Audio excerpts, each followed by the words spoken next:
how you doing? This is Manga, etc. And I'm here today to bring you the review for My Hero Academia Season 5, Episode 6, the review. And now, this episode just really had us see the end of round 2, and Class B came out with the victory for this one. And I'll say rightly so, because at the end of the damn day, despite what Shoto said about how separating them from Momo was the bad mistake, I would say at the end of the damn day, Class B had the superior strategy. And what I really liked about this is the fact that how Class B won, and it goes with what I think it was All Might who said it. What All Might said earlier about how on paper, basically I'm paraphrasing what he said, but on paper Class B is doing better than Class A. So when I was reading this within the manga, I'm reading this arc within the manga, I was like, cool. So Class B should come out with some victories, and they came out with a victory within this episode. And it wasn't like to say it was a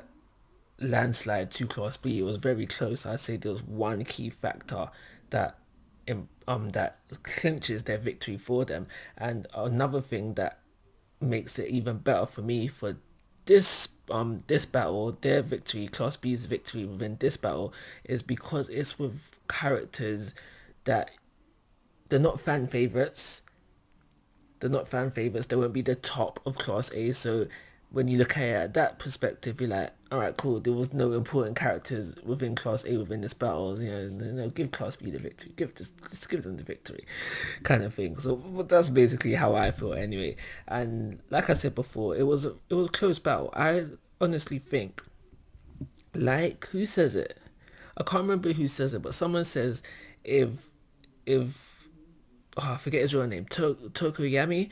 If Tokoyami wasn't taking this as training and knocked out the Mushroom Girl, then the victory probably would have gone to Class A, because he had two of them. He could have taken them to prison. Even if the Big Fist Girl came by and helped her friend, the comic book guy, she still wouldn't have been able to take them to their prison. And even if she was still have been tied up to Momo, and therefore she wouldn't have been able to fight, because Momo was knocked out, but she was still tied up. She wouldn't have been able to handle Dark Shadow with Momo tied to her. So it would have been a completely different thing, where I think that Class A would have turned out on top. Because because if anything, because it would have been the Big Fist Girl and the comic book guy versus Dark Shadow. At that point, Dark Shadow could have carried. Maybe not. That would have been a bit heavy.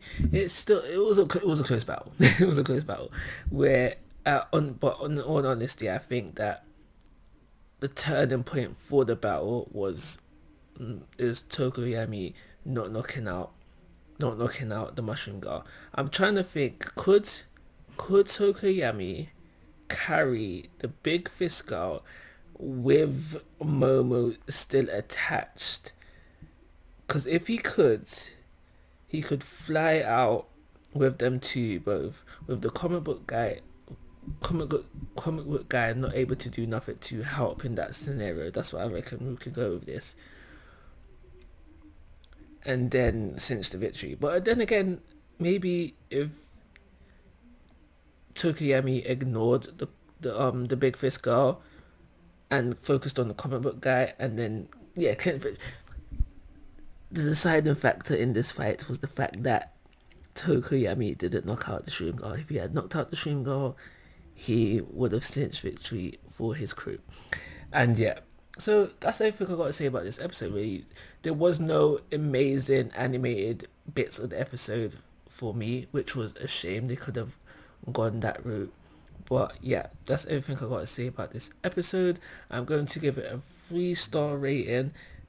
This wasn't a very exciting battle, and I simply think it's because it's with the lesser members of of the Class A, and really, I guess, for Class B as well, the most impressive quirk.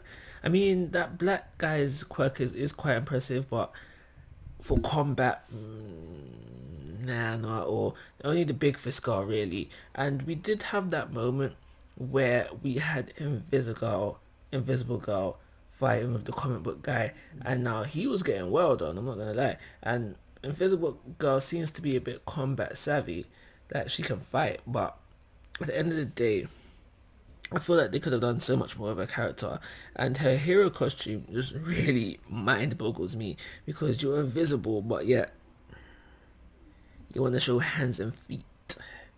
Don't make no sense.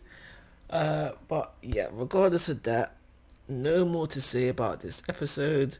Roll on Battle 3, they only get better from here, trust me.